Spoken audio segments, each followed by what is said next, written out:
In this video I'm going to show you a little bit about the drum kit and what's involved in having drumming lessons.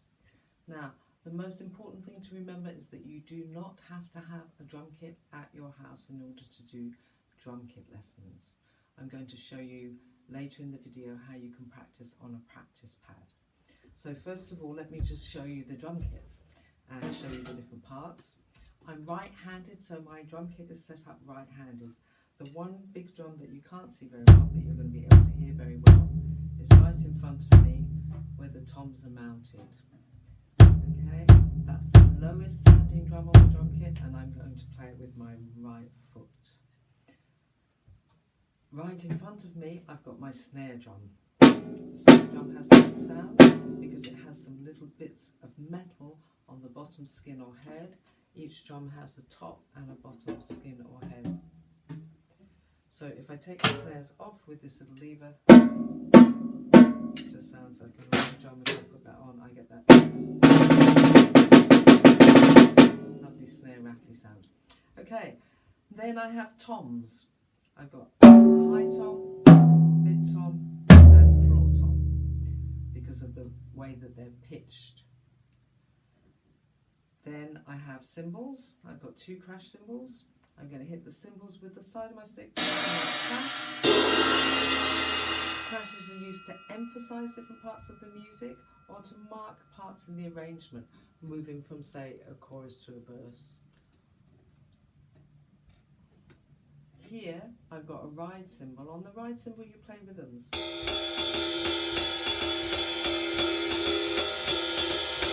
I can play on the body of the cymbal there, or I can play on the bell of the cymbal.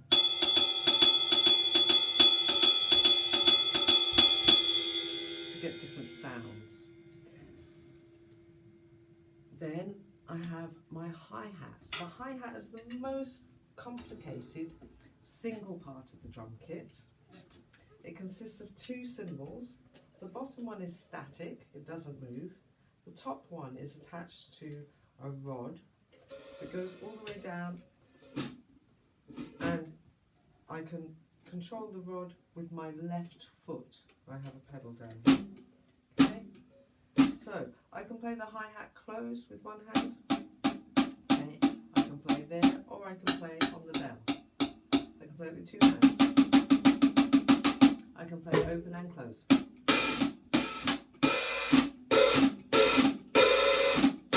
I can play this part. Open and close. You can use both hands, open and close. I can play it completely open. I can play it with my foot.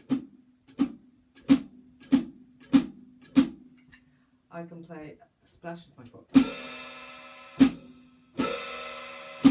So, lots of different ways to play that. So, you can see that a drum kit is a collection of sounds, of metal sounds and drums. And I also have a cowbell here and a couple of tone blocks, which are hard plastic and pitched, and I'm just using those because I chose those because I like those sounds. Now, the job of the drummer in the band is to keep the pulse. The pulse of a piece of music is the steady beat that runs through a piece of music. When you hear a piece of music being counted in, 1, 2, 3, 4, you're hearing the pulse. So the job of the drummer is to play in such a way that they're always keeping that pulse, but they're adding interest to the music at the same time. So I'm going to just play a very simple rhythm between my bass drum and snare drum. I'm going to count myself in. I'm playing the pulse. 1, 2, 3, 4. 1, 2, 3, 4. 1, 2, 3, 4. Adding the hi-hat. 2, 3, 4. 1, 2, 3. Now that's the very simplest drum beat you can do. Okay, but it works. In 4/4, I'm keeping the pulse. It's very clear. It's very steady. From then on, we can get infinitely more complicated. The two things that are very specific to drum kit playing are the skills that you use with the drumstick. Okay, how you hold the drumstick, how you manipulate the. We've got single strokes, which are right, left, right, left. Left, left, right if you're left-handed. trebles.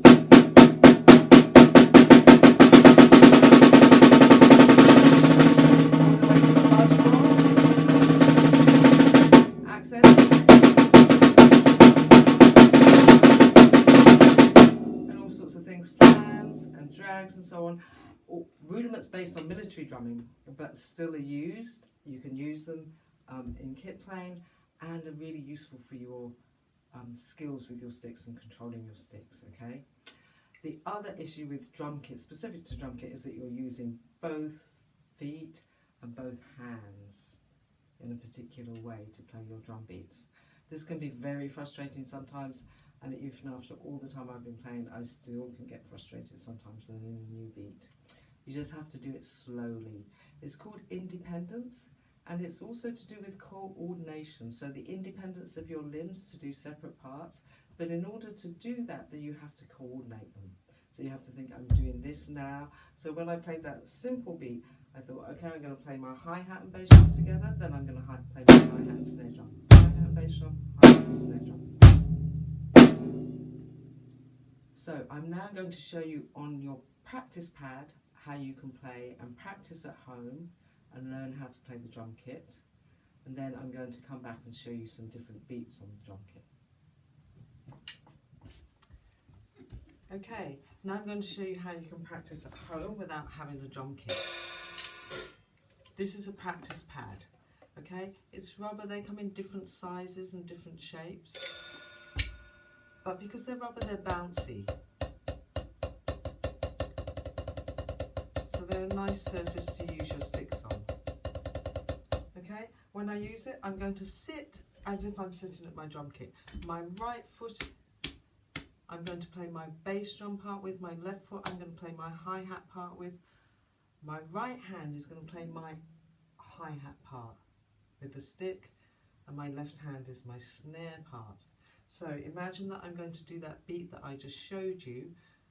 Bass drum, snare drum, bass drum, snare drum, 1, 2, 3, 4. I'm not going to cross my hands because this is not a good position to be in. I'm just going to remember that this is my right hand, okay? That's going to be like this, but I'm going to actually hit it there. 1, 2, 3, 4. Then I can even do a fill. And so on, okay? Not as much fun as a drum kit, but sometimes it's really convenient and useful, especially at home. Even though I actually have 2 drum kits and lots of other equipment, I have 2 practice pads, one in my kitchen, one in my living room. Whenever I have a few minutes, I'm using my practice pad. They're really, really good, even if and when you get a drum kit, to continue to use to practice your rudiments. Many people nowadays buy electronic drum kits, which are basically a series of pads that are put in the same configuration as a drum kit, and when you hit them, they trigger electronic sounds. The sounds actually don't matter at all. What's really good is the fact that you've got it set up like a drum kit. So that's the important thing. Also in this view, you can see my bass drum a little bit better. You can see I've got my right foot there on the pedal of the bass drum. And that's how I'm playing it. Okay, and that's that drum there, the bass drum, the biggest one that the toms is on. Okay, I'm now going to play you a few beats. In rock and pop drumming, the bass and the snare are your main rhythm. So let's just start off with this very simple rhythm. 1, 2, 3, and 4. Then I'm going to add different hi-hat cymbal patterns. 2, 3, and 4. 1 and 2 and 3 and 4. 1 and 2 and 3 and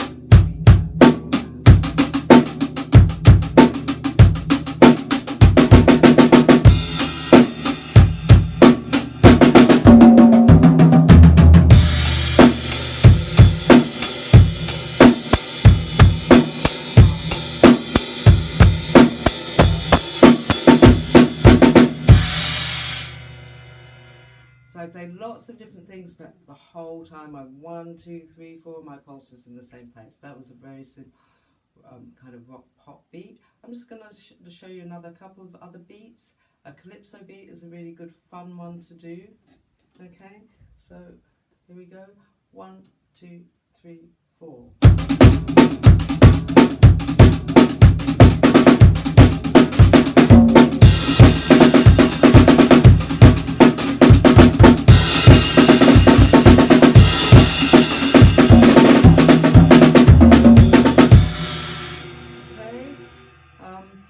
Another one that's quite good fun and a different one is an African one.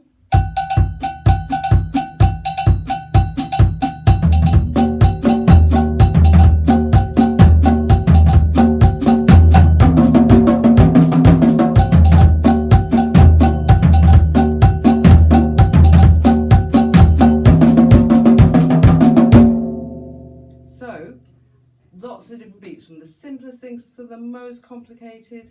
You can play all kinds of different music from all around the world, Latin music, African music, calypso music, dance music, house music.